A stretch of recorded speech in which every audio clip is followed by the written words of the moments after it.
Picture this. A middle-aged woman from Phoenix stands toe-to-toe with a Zion National Park ranger at the Angels Landing trailhead, her voice echoing off the Red Canyon walls. "You can't keep me out of a public park I paid to enter," she screams, jabbing her finger at the closure sign. "I drove 8 hours for this hike, and some bureaucrat with a clipboard isn't going to ruin my vacation." The ranger, weathered by years of these confrontations, explains that recent rockfall has made the trail unstable.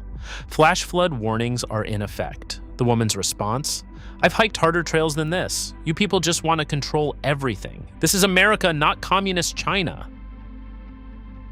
3 days later, search and rescue teams found her body wedged between two boulders in a slot canyon, swept there by the very flash flood that prompted the closure. She had bypassed the barriers, ignored the warnings, and hiked the trail anyway. Her final social media post, time-stamped just hours before the flood: "Conquered Angels Landing despite the fear-mongering park Nazis trying to stop me. Hashtag nature is my gym hashtag. Can't stop, won't stop." But here's what makes this tragedy more than just another cautionary tale about entitlement meeting reality. She wasn't the first person to die, because they couldn't accept that nature doesn't care about their vacation plans. Zion National Park averages over 3 deaths per year, and a disturbing pattern emerges when you examine the circumstances. Many of these fatalities involve people who were explicitly warned about dangers, who saw the closure signs, who were told by rangers to turn back. Why do some visitors transform from tourists into casualties the moment they're told they can't access something? What is it about being denied entry to a dangerous place that makes people so determined to prove the danger doesn't exist? The numbers tell a story that Zion's breathtaking beauty desperately tries to hide. From 2007 through 2024, this seemingly serene landscape has claimed 59 lives. That's 3.3 deaths per year in a park where millions come to find peace and inspiration. But these aren't random tragedies scattered across 17 years of bad luck. They're a methodical accounting of what happens when human arrogance meets geological indifference. Angels Landing alone has killed 18 people. 18. That's more than 1 death for every 1,000 feet of elevation gain on the trail's final approach. The 5-foot-wide spine of rock that photographers love to capture, that narrow ridge where hikers pose with their arms spread wide, grinning at the camera with a 1,000-foot drop on either side, has become a conveyor belt of preventable tragedy. Stand at Scout Lookout, where the chains begin, and you can see why. The sandstone beneath your feet isn't just slippery when wet, it's polished smooth by millions of footsteps, creating a surface that becomes treacherous the moment conditions change. One gust of wind, one moment of vertigo, one poorly placed step, and physics takes over with brutal efficiency. But falls aren't the only killer here. Since 2010, flash floods have claimed 11 lives in Zion's slot canyons. Picture the Narrows on a typical summer day, families wading through knee-deep water, children splashing and laughing, the towering walls creating a cathedral of stone and shadow. It looks like the safest place on Earth until you understand that this peaceful stream can become a 30-foot wall of debris and death in less than 15 minutes. The weather that kills you in Zion often isn't even happening where you're standing. A thunderstorm 20 miles upstream can send a killing flood through sun-drenched canyons below. Rangers track these conditions obsessively, issuing flash flood warnings based on distant weather patterns that visitors never see coming. Yet the most chilling part of Zion's death toll isn't the raw numbers, it's who's dying. Because sometimes the people swept away by the very dangers they're trying to protect others from are the rangers themselves. June 14th, 1990. The Hidden Canyon Trail stretched before seasonal ranger John Ethridge like a familiar friend. At 40, he'd guided hundreds of visitors along this narrow ledge carved into Zion's towering walls, his weathered hands pointing out ancient petroglyphs and explaining how flash floods had carved these impossible formations over millions of years. He knew every handhold, every loose rock, every spot where tourists needed extra guidance to navigate safely. That morning, Ethridge was doing exactly what rangers do every day, leading a small group of visitors back down from Hidden Canyon, ensuring they didn't become another statistic in Zion's growing casualty count. The trail here isn't technically difficult, it's rated moderate, but moderate in Zion means something different than moderate anywhere else. You're walking along a narrow shelf of sandstone with a sheer drop that disappears into shadow below. Ethridge had made this descent countless times. He understood the rock, respected its moods, knew how the morning sun could make wet sandstone shine like glass. But on this particular morning, physics didn't care about his experience or his good intentions. One step, one moment, where the polished sandstone betrayed even an expert's footing. John Ethridge slipped, tumbled over the edge, and fell to his death while doing the job he'd trained for, keeping other people safe. The irony cuts deep. Here was a man who understood Zion's dangers better than almost anyone, who had spent months learning to read the rock and weather, who probably warned dozens of overconfident hikers to be more careful. Yet the mountain that was his workplace became his grave, proving that even expertise has limits when you are dealing with forces that have been killing things for geological ages. Ethridge's death sent shockwaves through the National Park Service. If a trained ranger could die on a trail he knew intimately, what did that say about the thousands of weekend warriors who showed up each year, convinced that good intentions and hiking boots were enough protection against million-year-old stone? The park responded by modifying the Hidden Canyon Trail, installing additional safety measures, and updating their protocols. But Ethridge's death became something more than a workplace tragedy. It became a stark reminder that Zion does not distinguish between the trained and the reckless, between those who respect its power and those who dismiss it. Every ranger working in Zion today carries this knowledge, that the dangers they warn visitors about aren't theoretical. They're not being overcautious or bureaucratic when they close trails and enforce barriers. They've seen what happens when even professionals make one wrong step on unforgiving stone. But if trained rangers with years of experience can die on these trails, why do so many visitors believe they know better than the people whose job it is to keep them alive? The psychology behind this deadly overconfidence has been studied extensively, and the results are as disturbing as they are predictable.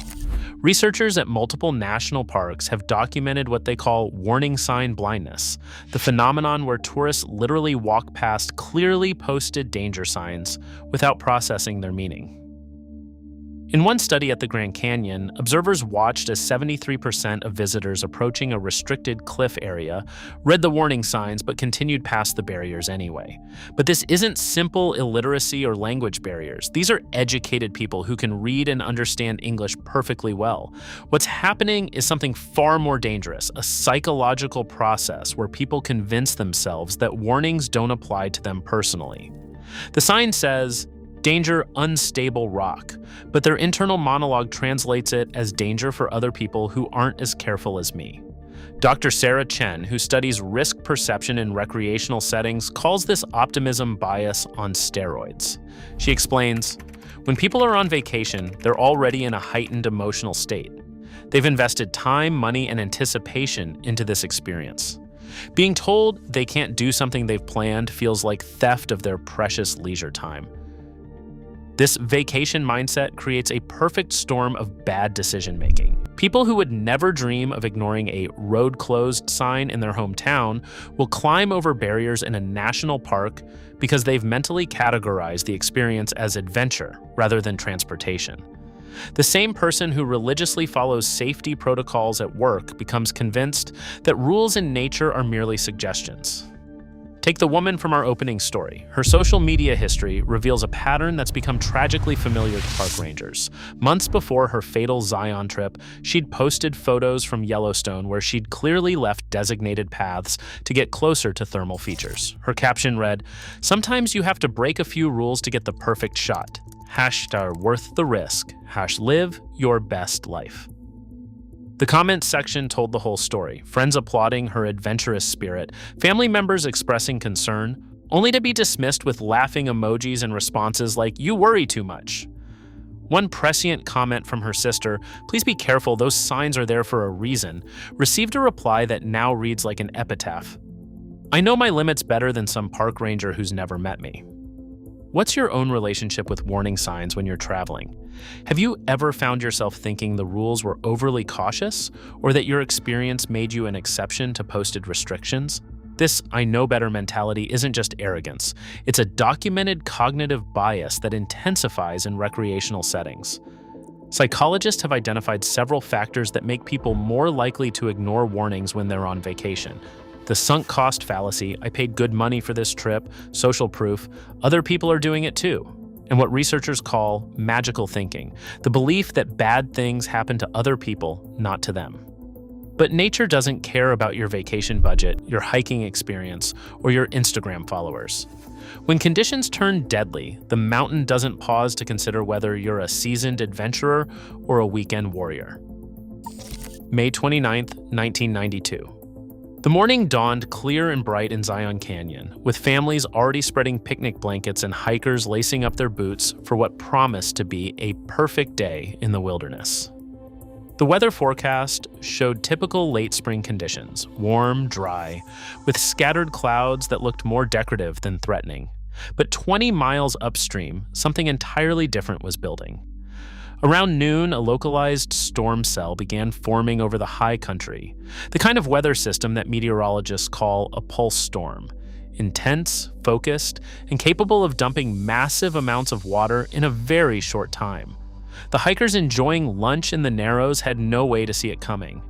The tourists photographing wildflowers near the Virgin River couldn't hear the distant thunder. The families wading through ankle-deep water in the slot canyons were completely unaware that their peaceful stream was about to become a death trap.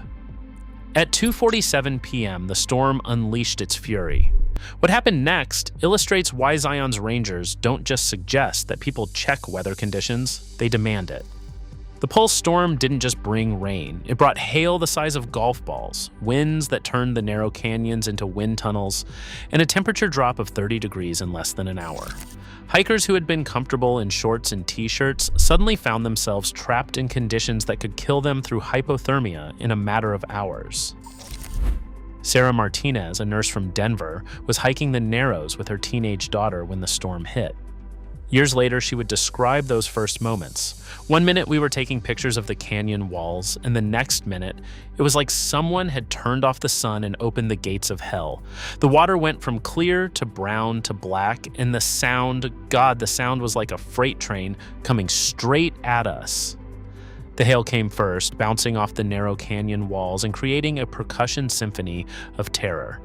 Then the wind funneled and amplified by the slot canyon's shape until it became a horizontal force that could knock a person off their feet. Finally, the water, not the gentle stream they'd been wading through, but a churning torrent carrying logs, rocks, and debris from miles upstream. Martinez and her daughter pressed themselves against the canyon wall, watching the water level rise from their ankles to their knees to their waists.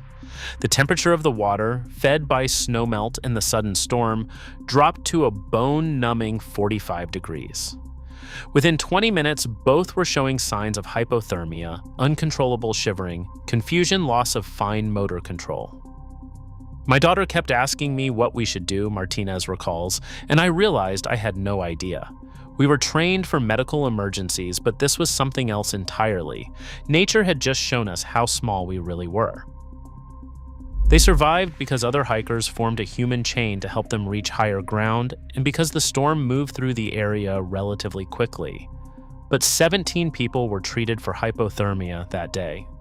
3 required emergency evacuations by helicopter.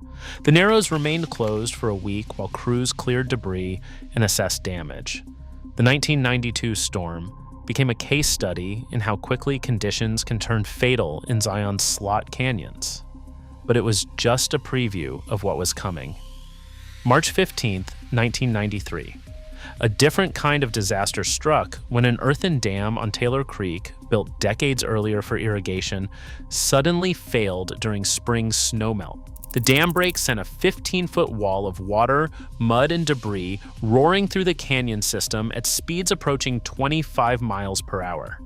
If you want to understand the raw power of moving water, consider this. That wall of flood debris picked up boulders the size of cars and carried them for miles.